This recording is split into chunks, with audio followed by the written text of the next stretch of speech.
नमस्कार, आप देख रहे हैं लोकल हरियाणा न्यूज़ चैनल। मैं सुमित शर्मा। आज हमारे साथ जाने माने समाज सेवी राधेश्याम जी गोमला हैं। गोमला जी, हमारे चैनल पर आपका स्वागत है। धन्यवाद सुमित जी, आपका भी और आपके चैनल वालों का भी, सभी का मैं हार्दिक अभिनंदन करता हूँ, नमस्कार करता हूँ। आपके संगठन ने कौन कौन से आंदोलन चलाए और कौन कौन से सफल रहे? सबसे पहले तो मैं आपका आभार जताता हूँ कि आपने मुझे इस लायक समझा कि आपके चैनल में मुझे जगह मिल सके। मेरे द्वारा चलाए गए, मेरे संगठन द्वारा चलाए गए जो अभियान है, उनके बारे में जो आपने पूछा, तो मैं सबसे पहले तो ये बताना चाहूँगा कि मेरी शुरुआत एक सामाजिक दायरे में बतौर सरपंच हुई। मैं 2005 में मेरे गांव का सरपंच बना था, तो ग्रामीणों के सहयोग से ये मैं सिर्फ इतना ही कहना चाहूँगा कि मेरा मात्र थोड़ा सा प्रयास था और ग्रामीणों के सहयोग से संयुक्त राष्ट्र संघ तक गोमला अपना नाम पहुँचा सका। राष्ट्रपति जी ने गोमला को अवार्ड से सम्मानित किया। उस वक्त गांव इस मुकाम पर था कि हार्वर्ड यूनिवर्सिटी के बच्चे या ग्रामीण विकास पर शोध करने आए थे। गांव की स्वच्छता और कम राशि में किए गए विकास को लेकर गांव पर एक फिल्म का निर्माण भी हुआ था। तो मेरी शुरुआत बतौर सरपंच हुई। उस वक्त हमने जो संगठन बनाया, हमारे संगठन की शुरुआत में इसका नाम आमरा था। आमरा संगठन का नाम था, आमरा है, जो बाद में सर्व समाज मंच में तब्दील कर दिया गया। पहला अभियान मंच की ओर से नसीबपुर शहीदी स्थल का था। नसीबपुर शहीदी स्थल एक ऐसा ऐतिहासिक स्थल है जहां 1857 की क्रांति के रूप में अंग्रेज़ों और भारतीय सेना के बीच में लड़ाई हुई थी। उनकी शहादत की स्मृति में 1952 में यहाँ एक शहीदी स्थल का निर्माण करवाया गया था, जो आगे चलकर 2012 तक बेहद जर्जर स्थिति में हो गया था। 2012 में जब हमारे संगठन ने नसीबपुर शहीदी स्थल की दुर्दशा देखी, जर्जर हालत देखी, इस पर किए गए अवैध कब्जों की स्थिति देखी, तो हमारे संगठन ने निर्णय किया कि इसका पुनर्निर्माण करवाया जाए। संगठन ने जिला उपायुक्त जी से, कुछ प्रबुद्ध लोगों से मिलके और अभियान चलाया। जिला उपायुक्त जी का मैं आभार जताता हूँ, जिनके सहयोग से, जिनके मार्गदर्शन से, जिन्होंने हमारा मनोबल बढ़ाया। और आज जो नसीबपुर शहीदी स्थल का आप रूप देख रहे हैं, ये हमारे संगठन की देन है। हमारे संगठन के प्रयासों से 2 साल अथक मेहनत से नसीबपुर शहीदी स्थल का वर्तमान रूप तैयार किया गया। हमारे संगठन का दूसरा एक बड़ा महत्वपूर्ण जो कार्य सिरे चढ़ा, वो रहा हरियाणा में जितने भी पूर्व प्रतिनिधि हैं। पूर्व प्रतिनिधि का मतलब पंचायती राज और नगर निकायों के जो पूर्व प्रतिनिधि हैं, जिनमें पूर्व सरपंच हैं, पूर्व पंचायत समिति चेयरमैन हैं, पूर्व पंचायत समिति वाइस चेयरमैन हैं, पूर्व जिला प्रमुख है, पूर्व जिला उप प्रमुख हैं।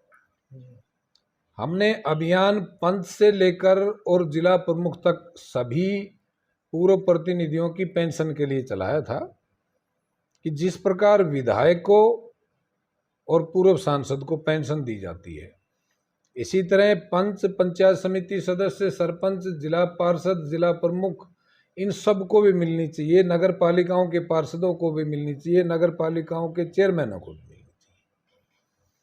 सरकार केवल आधी बात पर मानी। 2013 में चलाए गए अभियान का 2019 में परिणत रूप हुआ, उसे सिरे चढ़ाया गया, जिसमें सरकार ने पूर्व पंच, पूर्व पंचायत समिति सदस्य और पूर्व पार्षदों के अतिरिक्त पूर्व सरपंचों की पेंशन बना दी, घोषित कर दी। पूर्व पंचायत समिति चेयरमैन की, पूर्व पंचायत समिति वाइस चेयरमैन की, जिला प्रमुख की और जिला उप प्रमुख की यानी सरपंच, पंचायत समिति चेयरमैन, जिला प्रमुख, उप प्रमुख और वाइस चेयरमैन, उनकी पेंशन बना दी। उनकी पेंशन की घोषणा सरकार ने की। तो हमारा जो ये अभियान था, ये महत्वपूर्ण अभियान था और एक संगठन को बड़ी सफलता हासिल हुई। हालांकि अभी पंच, पंचायत समिति मेंबर, जिला पार्षद और नगर पालिकाओं के सदस्य प्रतिनिधि वो बकाए हैं जिनके लिए हमारा संगठन अभियान चला रहा है। इसके अतिरिक्त जब 2016 में सुप्रीम कोर्ट ने, जैसा कि अभी 2 दिन पहले भी सुप्रीम कोर्ट ने ऑर्डर दिया था नहर के मामले में कि हरियाणा SYL के मामले में अधिकार रखता है, तो इसी प्रकार जब 2016 में सुप्रीम कोर्ट का ऑर्डर आया था तो हमारे संगठन ने 2 मुद्दों को लेकर अभियान चलाया था। एक तो ये कि जो नहरी पानी है, प्रदेश का कुल नहरी पानी है, उस कुल नहरी पानी में जिला महेंद्रगढ़ का जितना हक बनता है वो असमानता को दूर करके समान बंटवारा किया जाए पानी का, और हमें भी उतना ही पानी दिया जाए जितना अन्य जिलों को दिया जा रहा है। तो ये हमने आंदोलन किया, रैली भी निकाली। 1 नवंबर को तो हमने काली पट्टी बांध के भी करी, धरने दिए, जगह जगह धरने दिए और नेताओं का घेराव भी किया। तत्कालिक एक मंत्री होती थी, उसको ज्ञापन दिया, घेराव करके ज्ञापन दिया। हमारे आंदोलन का परिणाम ये निकला कि आज जो जिला में, हालांकि जितना आ रहा है उससे हम संतुष्ट नहीं हैं, क्योंकि ये मात्र ऊंट के मुंह में जीरे के समान है। जितना हमारा अधिकार मिलना चाहिए उतना पानी आज भी नहीं मिल रहा है। लेकिन हमारे आंदोलन का असर ये हुआ कि सरकार ने चाहे थोड़ा ही सही लेकिन जिला को उसके अधिकार का पानी दिया। हमारा एक दूसरा अभियान था कि जो पुरानी नदियां हैं, क्योंकि हमारे जिले का भूजल स्तर है बहुत नीचे जा चुका है, उस नीचे जा चुके पानी के उठान को, भूजल स्तर के उठान को कैसे सही रूप दिया जाए, तो इसके लिए हमने, हमारे संगठन ने 2-3 बार मीटिंग्स करके आपके प्रेस वालों के जरिए भी और अधिकारियों के को ज्ञापन देकर भी हमने ये बात बताई, क्योंकि मैं महाराष्ट्र में काम करके आया था। तो हमने ये बताया कि अगर नहरी पानी को, नदियों को, पूरा प्राचीन नदियों की खुदाई करके उसमें छोड़ा जाए तो भूजल स्तर उठान किया जा सकता है। और ये अच्छी बात ये है कि यहाँ कुछ लोगों ने इस बात को समझा और अच्छा परिणाम भी निकला। आज जो जिले की पुरानी नदियाँ हैं, बहुत सी पुरानी नदियों में नहरी पानी छोड़कर और कुछ हद तक भूजल स्तर को सुधारने का प्रयास किया गया है।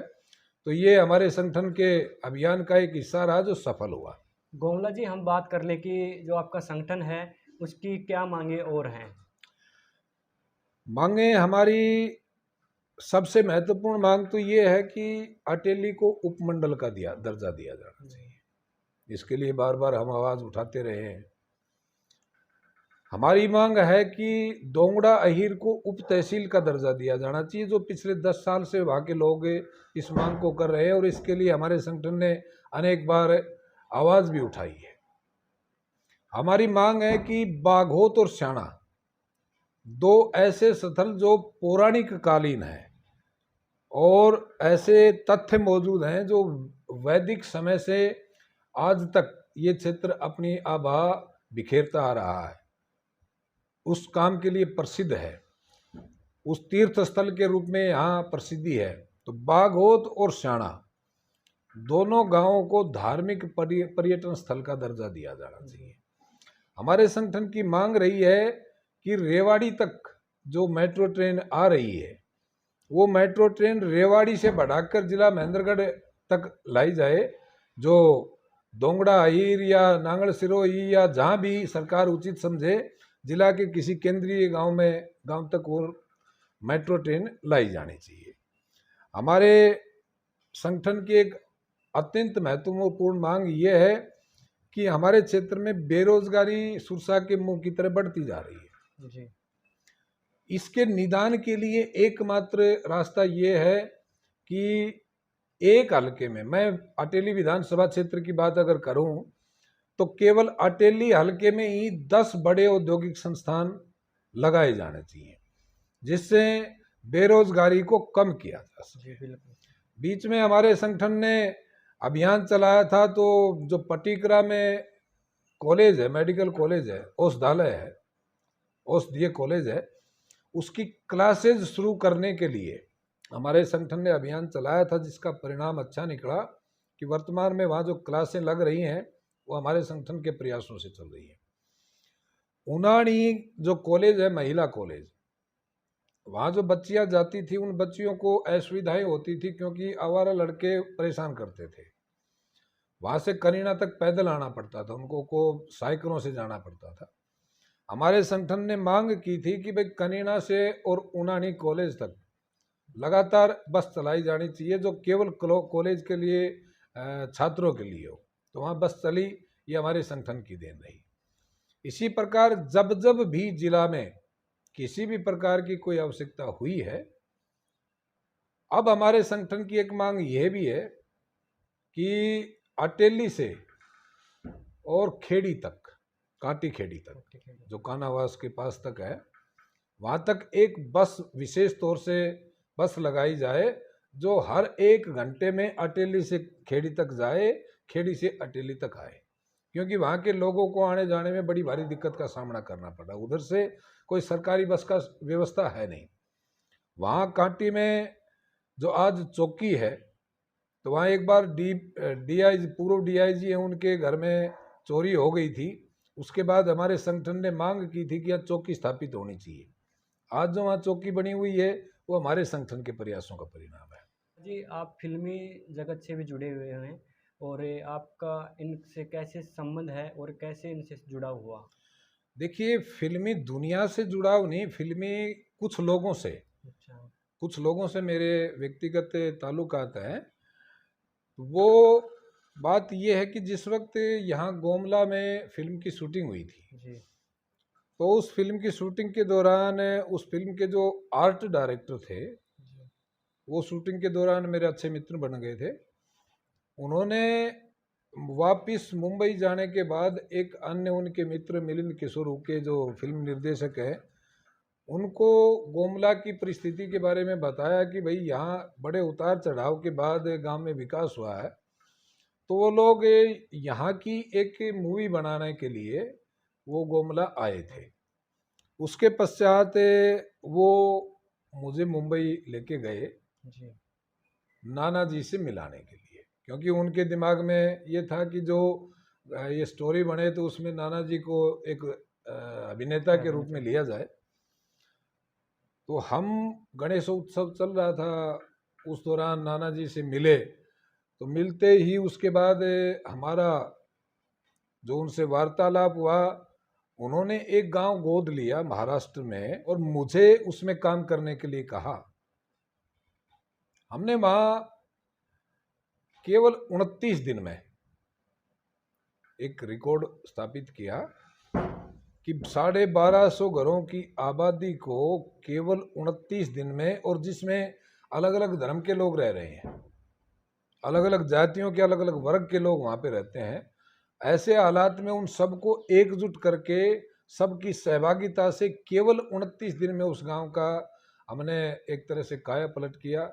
और काम वो किया कि जो 40 लाख के करीब का काम था वो हमने मात्र 4,14,000 रुपये में पूरा किया, जिसका परिणाम ये निकला कि पूरे महाराष्ट्र जितने भी अखबार थे उनमें उस काम की चर्चा हुई। उसके बाद तो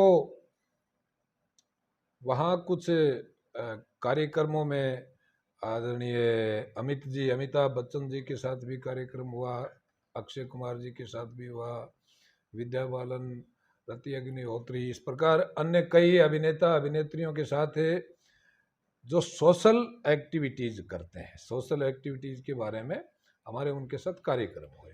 हम बात कर लें कि आपको कौन कौन से अवार्ड अब तक मिले हैं?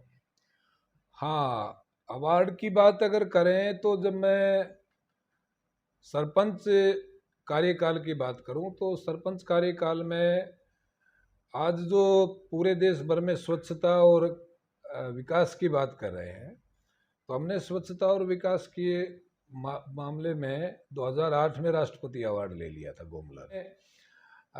उत्तराखंड में एक बीरपुर गांव है, वहाँ काम किया। राजस्थान में चोरोटी पहाड़ है, वहाँ काम किया।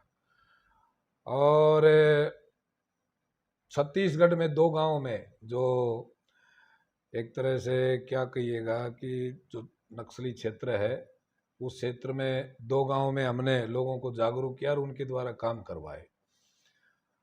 हमारे हरियाणा में जो मुख्यमंत्री जी का गांव है निंदाना, रोहतक जिले में पड़ता है। निंदाना गांव में आज जो डेवलपमेंट हो रहा है उसका प्रारूप जिला उपायुक्त, तात्कालिक जिला उपायुक्त जी के आमंत्रण पर मैं वो प्रारूप तैयार करके आया था। जो आज वो वहाँ विकास हो रहा है वो उसी प्रारूप पर हो रहा है। जिला महेंद्रगढ़ में जाखनी गांव है। जाखनी गांव में केवल 4 दिन में बिना प्रशासन का सहयोग लिए, ना कोई पुलिस ना कोई प्रशासन का आदमी, केवल मार्गदर्शन से और लोगों के सहयोग से मात्र 4 दिन में गांव की समस्त गलियां, फिरनियां, अवैध कब्जे सब क्लियर करवा दिए थे। तो मैं समझता हूं कि इन बातों का परिणाम ये निकला कि हमें भारत श्री, एक संस्था ने भारत श्री अवार्ड दिया। ये आप देख रहे हैं, इस कोने में ये लगा हुआ है। भारत श्री अवार्ड मिला, हिंदुस्तान गौरव अवार्ड मिला, फिर प्रेरणा अवार्ड मिला, नेताजी सुभाष चंद्र बोस अवार्ड मिला, और एक जैसे वर्ल्ड रिकॉर्ड की तरह एक बुक है, nation pride book of records. उस nation pride book of records में नाम दर्ज किया गया और उसका हमें सर्टिफिकेट दिया गया। वर्तमान में हमारे संघर्षमय जीवन पर एक मित्र मिलिंद किशोर उके जी एक चलचित्र भी बना रहे हैं और कुछ और साथी भी इस बारे में चर्चा कर रहे हैं। गांव के सारे घटनाक्रमों को लेकर एक पुस्तक भी लिखी गई है। तो कुल मिला के अपना जो अब तक का संघर्षमय जीवन है यही रहा है कि अब हम लोगों के काम आए, जितना भी बन सके, जितनी हमारे अंदर एनर्जी है वो लोगों के काम आ सके।